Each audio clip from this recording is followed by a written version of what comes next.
এই ফ্ল্যাট কেনার পিছনে কিন্তু আমরা লক্ষ লক্ষ টাকা খরচ করেছি, কিন্তু শেষ পর্যন্ত এমন প্রতারণার শিকার হলাম। ঢাকা শহরের মধ্যে এমন বাটপাড়ি তো সবসময় হয়, কিন্তু আসলে এটা ছিল আমাদের পরিচিত লোক, তো যার কারণে বিশ্বাসটা আমাদের আগে ছিল ওনার উপর। 6 মাসের মতো হয়েছে আমরা যে 3 তলার যে ফ্ল্যাটটা এটা নিয়েছি। এটা কিন্তু আমি প্রায় আজ থেকে 5-6 মাস আগে আমার চ্যানেলে ভিডিও রয়েছে, আপনারা চাইলে কিন্তু গিয়ে দেখে আসতে পারেন। তো হঠাৎ করে 6 মাস পরে ওনারা বলছে যে ওনাদের 3 তলার যে ফ্ল্যাটটা এটা আমাদের খালি করে দিতে হবে। তার কারণ ওরা হচ্ছে প্রত্যেকটা প্লট খুব হাইফাই করে করতে চাচ্ছে। যেমন আপনারা আমার ভিডিওগুলোতে খেয়াল করলে দেখবেন যে আমার রুমের যে দরজাগুলো রয়েছে এগুলো কিন্তু লোহার, তো এগুলোকে ভেঙে কিন্তু কাঠের দরজা দিবে।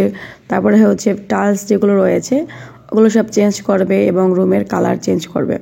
তো এগুলোর জন্য হচ্ছে আমাদেরকে এইটা 3 তলার ফ্ল্যাটটা ছেড়ে আমাদেরকে হচ্ছে 6 তলায় ওরা শিফট করে দিচ্ছে। বারবার বাসা চেঞ্জ করার কিন্তু ঝামেলা এড়াতেই আমরা এই ফ্ল্যাটটা কিনেছিলাম। আর এটা হচ্ছে এটা নির্দিষ্ট সময়ের জন্য আমরা কিনি, যেমন কেউ কিনে 10 বছর, 15 বছর, 20 বছরের জন্য, আবার কেউ অল্প সময়ের জন্য কিনতে পারে। তো এখন যাদের সাথে হচ্ছে এই বাড়িওয়ালার এগ্রিমেন্ট হয়েছে, তো উনি এখন সবগুলো প্রায় বাতিল করছে, যা একটা ধরেন প্রতারণার মধ্যেই পড়ে যাচ্ছে। কেননা আমরা এই কয়েক বছরের জন্য কাগজে হচ্ছে এগ্রিমেন্ট করেছি, সই করেছি। তো এখন উনি তো আমাদেরকে হুট করে না করে দিতে পারে না। 6 তলায় এখন যে ফ্ল্যাটে আমরা এসেছি বা যেটা আমাদেরকে দেওয়া হয়েছে, ওদের কিন্তু প্রায় 6 বছর আগে ওদের এগ্রিমেন্টের কাগজগুলো কিন্তু এই বাড়িগুলো বাতিল করে দিয়েছে। আর হয় কি, যেহেতু এইখানে ওরা খুবই প্রভাবশালী লোক, আমরা কিন্তু চাইলে আইনের ব্যবস্থা নিতে পারি, কিন্তু কেউ এই ঝামেলায় যাচ্ছে না। যেহেতু প্রভাবশালী লোক আর ওদের সাথে আসলে ঝামেলা করে কেউ পারবে না, তো ওই কারণে কিন্তু কেউ আর এসবের মধ্যে যাচ্ছে না। আমরা যখন 6 মাস আগে এই ফ্ল্যাটটা নিতে যাচ্ছিলাম, তখন কিন্তু এখানের যে রান্নাঘর, তারপরে হচ্ছে ঘরের কালার, টাইলস, এগুলো কিন্তু খুবই ভয়াবহ অবস্থা ছিল। তো ওদেরকে আমরা বলেছি তো আমরা ফ্ল্যাটটা নতুন নিচ্ছি, তো এটা আমাদের অবশ্যই আপনাদেরকে চেঞ্জ করে দেওয়া উচিত। কিন্তু ওরা বলেছে যে যদি চেঞ্জ করতে হয় তাহলে আমাদের নাকি টাকা খরচ করে আমাদের করতে হবে।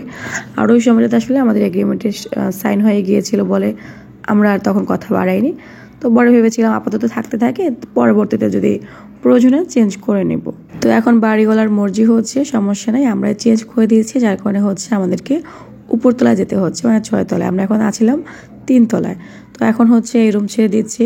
3 তলায় আমাদের যা যা মালামাল ছিল, ফার্নিচার, সব কিছু কিন্তু আমরা 6 তলায় নিয়ে গিয়েছি। আমাদের এই ফ্ল্যাটটা সব দিক থেকে একদম পারফেক্ট, অনেক সুন্দর, কিন্তু রান্নাঘর আর হচ্ছে ওয়াশরুমের অবস্থা খুবই বাজে। আপনাদেরকে আমি একটু রান্নাঘরটা ঘুরে দেখাই, তাহলে বুঝতে পারবেন। চুলা থেকে শুরু করে প্রত্যেকটা ওয়াল, টাইলসগুলো একদম অবস্থা খারাপ। এগুলো আমি ঘষের মাঝেও পরিষ্কার করতে পারিনি বলে এই হাল আমি ছেড়ে দিয়েছি অনেক আগে। আর এখানে কিন্তু আমার রান্না বান্না করা হতো না, যেহেতু আমি ইন্ডাকশন চুলা কিনে নিয়েছি, আমার কিন্তু কারেন্টে সব রান্না বান্না হতো। আর এইখানে আবার গ্যাসের সমস্যা হতো, যার কারণে সবসময় গ্যাস থাকে না, সেই রাতে হচ্ছে 3টা বাজে উঠে সবাই রান্না করতে হয়। ওই কারণে কিন্তু এই 5-6 মাসে আপনারা কখন আমার রান্না করে ভিডিও পাননি। যাই হোক, এখন নাকি বাড়িওয়ালার মর্জি হয়েছে, এগুলো সব ভেঙে আবার নতুন করে করবে, দেখা যাক। আরেকটা কথা আমি বিশ্বাসী, সেটা হচ্ছে কে কারো টাকা নিয়ে মেরে খেয়ে কখনো উপরে উঠতে পারে না। আর আল্লাহর বিচার কিন্তু খুবই ভয়ঙ্কর। যদি কেউ কারো টাকা মেরে খেয়েও দেয়, তার দ্বিগুণ কিন্তু তার থেকে নেমে যাবে। সেটা আল্লাহ যে কোনো বড় রোগ বলেন, অ্যাক্সিডেন্ট বলেন বা অসুখ বিসুখ দিয়েই কিন্তু তার দ্বিগুণ টাকা নামিয়ে নিবে। আমাদের কিন্তু অনেকগুলো টাকা এই বাড়িওয়ালার কাছে দেওয়া রয়েছে। তো পরবর্তীতে হচ্ছে জানি না কি হবে। তোষকটা এখানে পুরোটা বিছিয়ে দিয়েছিলাম, পরে দেখতেছি যে ভালো লাগে না। আর এই রুমে আসলে বেডটা আমাদের খুব বেশি একটা দরকার নেই, জাস্ট বাবুকে নিয়ে অনেক সময় এখানে এসে খাওয়াই, বসি, এই জন্যই। তো এটাকে হচ্ছে 2 পার্ট করে বিছিয়ে দিয়েছি। তো এবারে হচ্ছে এটা এরকমই থাকুক। আর এখানে হচ্ছে ওয়ার্ড্রোবটা এনে বসিয়েছে। নিচে এবং উপরের ফ্ল্যাটটা আমাদের একদম সেম, তবে ওয়ার্ড্রোবটা যেহেতু আগে ওখানে ছিল, এবার হচ্ছে সরিয়ে এখানে বসিয়েছি। আর এই যে টেবিলটা, এটা হচ্ছে একদম জানলার সাইডে নিয়ে বসাবো। সব কিছু একদম অগোছালো, এলোমেলো। আর রান্নাঘরে তো মানে প্রবেশ করার মতো অবস্থা নেই, যেহেতু আমি নিচের রুমে ছিলাম, তো ওই কারণে দেখতে পাইনি যে ওরা মালামাল এনে কোথায় রাখছিল। তো সবগুলো এনে হচ্ছে রান্নাঘরে রাখছে। এখন যে আমি গিয়ে যেটা কিছু আনবো বা পানি খাবো, তার কোনো অবস্থা নেই। এগুলো সব এখন সরাতে হবে। আর এই যে বস্তাগুলো, এগুলো ইনশাল্লাহ খুব তাড়াতাড়ি সবকিছু একদম গুছিয়ে নেব। তো আমরা এখন কিন্তু 6 তলা রুমে চলে এসেছি। 3 তলা রুম একদম খালি করে দিয়েছি। ওগুলো কিন্তু কালকে থেকে ভাঙাচুরার কাজ শুরু হবে, আপনাদেরকে দেখাবো ইনশাল্লাহ। একবার সংসারটাকে নিজের হাতে সুন্দর করে সাজিয়ে গুছিয়ে নেওয়ার পরে সেটাকে আবার উলট পালট করে চেঞ্জ করে নতুন জায়গায় শিফট হওয়া বা সেখানে আবার নতুনভাবে গোছানো, আসলে এটা অনেক কষ্টের। এখানে এখন আমাদের খাটটা ফিটিং করা হচ্ছে। আর যেমনভাবে আমি আসলে ফার্নিচারগুলো রাখতে চেয়েছিলাম, তো এমনভাবে রাখতে পারিনি, কেননা খাটের পাশে চেয়েছিলাম হচ্ছে আমার ড্রেসিং টেবিলে রাখার জন্য, কিন্তু বাবু বারবার হচ্ছে খাটের পাশ থেকে ড্রেসিং টেবিলে উঠে যায়। তো ওখান থেকে উঠে কিন্তু সে অলরেডি 2বার করে পড়ে গিয়েছে, মাথায় ব্যথা পেয়েছে। তো ওইখানে হচ্ছে ড্রেসিং টেবিলটা সরিয়ে আমি আর এক সাইডে রেখেছি। এইদিকে আমার ঠান্ডা লেগে গলার ভয়েস, গলার স্বরটা মানে ভয়াবহভাবে চেঞ্জ হয়ে গিয়েছে। এখন কেউ আমাকে চিনতেই পারছে না। এখন বাসার মালামালগুলো একটু সুন্দর মতো সবকিছু গুছিয়ে নিলেই হয়ে যাবে। তো বিকালে একটু বের হয়েছি নিজেকে ফ্রেশ ফিল করানোর জন্য, যেহেতু অসুস্থ, মনটা ভালো না। তো ওই কারণে একটু বের হলাম যে আজকে বাইরে গিয়ে ফুচকা খাবো।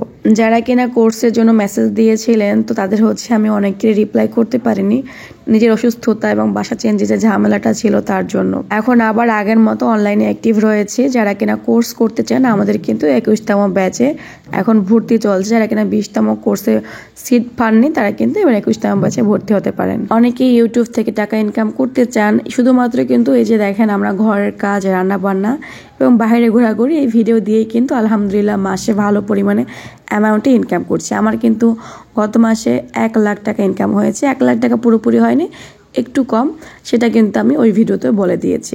আপনাদের বোঝার সুবিধার্থে কিন্তু প্রমাণ সহ আমি সেই ভিডিওতে দেখিয়ে দিয়েছিলাম।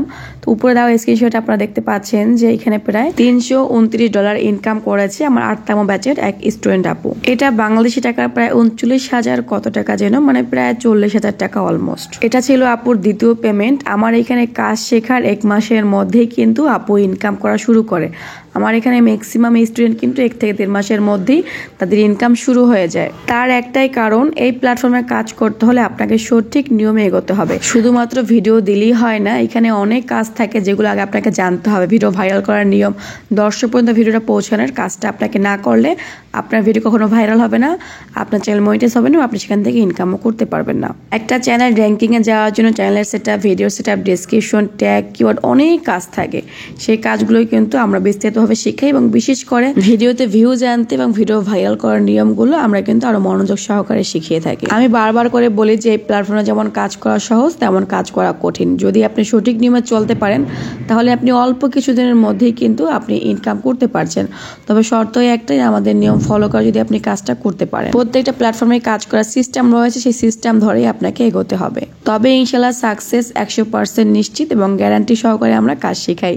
তো যারা কিনা হচ্ছে আমাদের কোর্স করতে চান, তারা হচ্ছে উপরে স্ক্রিন দেওয়া নাম্বার রয়েছে, ইমেল এবং হোয়াটসঅ্যাপ, এখানে কিন্তু যোগাযোগ করতে পারেন। বর্তমানে মেয়েদের ইনকাম করাটা খুবই দরকার। শুধুমাত্র হাজবেন্ডের উপর ডিপেন্ডেন্ট থাকলে কিন্তু হয় না, পাশাপাশি নিজেরও কিন্তু একটা ইনকাম সোর্স থাকা দরকার, যাতে করে কিনা আপনি আপনার নিজের ইচ্ছা, নিজের স্বপ্নগুলো পূরণ করতে পারেন। তার জন্য হাজবেন্ডের কাছ থেকে হাত পেতে টাকা নিতে না হয়। এই প্ল্যাটফর্মে কাজ করে ঘরে বসে কিন্তু আপনি কমসে কম 30,000 থেকে কিন্তু মাসে 1 লাখ টাকা পর্যন্ত ইনকাম করতে পারবেন। অনেকেই বলে যে আপু আমার এত পরিমাণে অ্যামাউন্ট দরকার নেই, 10 থেকে 15,000 হলেই হবে। আমি বলবো যে আপু, যদি আপনি সঠিক নিয়ম মেনে যদি আপনি কাজ করেন, তাহলে আপনার না চাইতো আপনার কিন্তু এর থেকে বেশি পরিমাণে ইনকাম হবে। তো যারা কিনা হচ্ছে ইউটিউব থেকে ইনকাম করতে চাচ্ছেন, তারাই শুধুমাত্র এই নাম্বারে যোগাযোগ করবেন। আর এই কোর্সের কাজগুলো কিন্তু মূলত আমি নিজে শিখাই, যাতে করে প্রত্যেকটা মেয়ে ঘরে বসে ইনকাম করতে পারে। তো সবাই ভালো থাকবেন, সুস্থ থাকবেন এবং আজকে ভিডিওটা আমি এখানে শেষ করছি। দেখা হচ্ছে পরবর্তী ভিডিওতে।